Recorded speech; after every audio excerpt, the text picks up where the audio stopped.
আসসালামু আলাইকুম রহমতুল্লাহি ওয়া বারাকাতুহু। আমার নাম কারিমা। আমি মানিকা মডেল একাডেমির সপ্তম শ্রেণীর একজন ছাত্রী। আমি আপনাদের সামনে 20টি হাদিস উপস্থাপনা করব। বিসমিল্লাহির রহমানির রহিম। 1 নম্বর হাদিস শরীফ, আখিরিস-দীনা কায়াকফিকাল আমালুল কলিল। হাদিস শরীফের অর্থ, তোমার ঈমানকে খাঁটি করো, অল্প আমলই নাজাতের জন্য যথেষ্ট হইবে। 2 নম্বর হাদিস শরীফ, খায়রুকুম মান তাআল্লামাল কুরআন ওয়া আল্লামাহু। হাদিস শরীফের অর্থ, তোমাদের মধ্যে সর্বোত্তম ওই ব্যক্তি যে কোরআন মাজিদ শিক্ষা করে এবং শিক্ষা দেয়।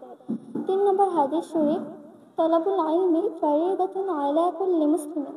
হাদিস শরীফের অর্থ, দ্বীনি ইলম তলব করা প্রত্যেক মুসলমানের উপর ফরজ।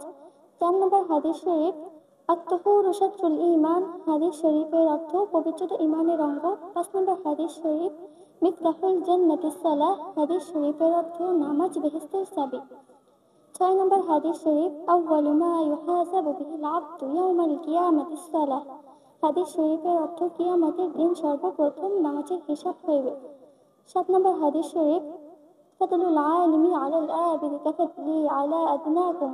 হাদিস শরীফের অর্থ, তোমাদের মধ্যে সর্বাপেক্ষা ছোট ব্যক্তি হইতে আমার মর্তবা যত বড়, বে-ইলম আবেদের চেয়ে একজন খাঁটি আলেমের মর্তবা তত বড়।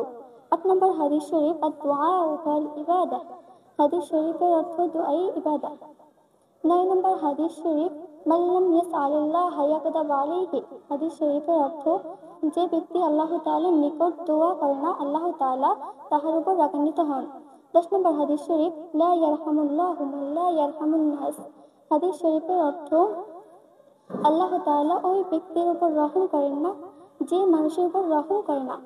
11 নম্বর হাদিস শরীফ, আল মুসলিমু মান সালিমাল মুসলিমুনা মিন লিসানি ওয়া ইয়াদি। হাদিস শরীফের অর্থ, খাঁটি মুসলমান ওই ব্যক্তি যাহার হাত ও মুখ হইতে অপর মুসলমান নিরাপদ থাকে। 12 নম্বর হাদিস শরীফ, হুব্বুদ দুনিয়া রা'সু কুল্লি খাতিয়া। হাদিস শরীফের অর্থ, দুনিয়ার মহব্বত সমস্ত গুনাহের মূল। 13 নম্বর হাদিস শরীফ, ইন্নামাল আমালু বিল খাওয়াতিম। হাদিস শরীফের অর্থ, শেষ আমলই নির্ভরযোগ্য। 14 নম্বর হাদিস শরীফ, তুহফাতুল মুমিনিল মাউত। হাদিস শরীফের অর্থ, ঈমানদারদের জন্য মৃত্যু উপহার স্বরূপ। 15 নম্বর হাদিস শরীফ, কাফা বিল মারই কাযিবান আন ইউহাদ্দিসা বিকুল্লি মা সামিআ। হাদিস শরীফের অর্থ, যাহা শুনে তাহাই বলিতে থাকা, কোন ব্যক্তি মিথ্যাবাদী হওয়ার জন্য ইহাই যথেষ্ট।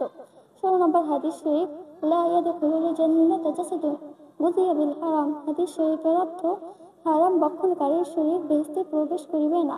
17 নম্বর হাদিস শরীফ, বাল্লিগু আন্নি ওয়ালাউ আয়া। হাদিস শরীফের অর্থ, আমার পক্ষ হইতে একটি বাণী হইলেও পৌঁছাইয়া দাও। 18 নম্বর হাদিস শরীফ, মা সামাতা নাজা। হাদিস শরীফের অর্থ, যে চুপ থাকে সে রক্ষা পায়। 19 নম্বর হাদিস শরীফ, ইন্নামাল আমালু বিন্নিয়াত। হাদিস শরীফের অর্থ, সমস্ত কাজও নিয়তের উপর নির্ভর করে। 20 নম্বর হাদিস শরীফ, লা ইয়াদখুলুল জান্নাতা কাত্তাত। হাদিস শরীফের অর্থ, চুগলখোর বেহেশতে প্রবেশ করিবে না।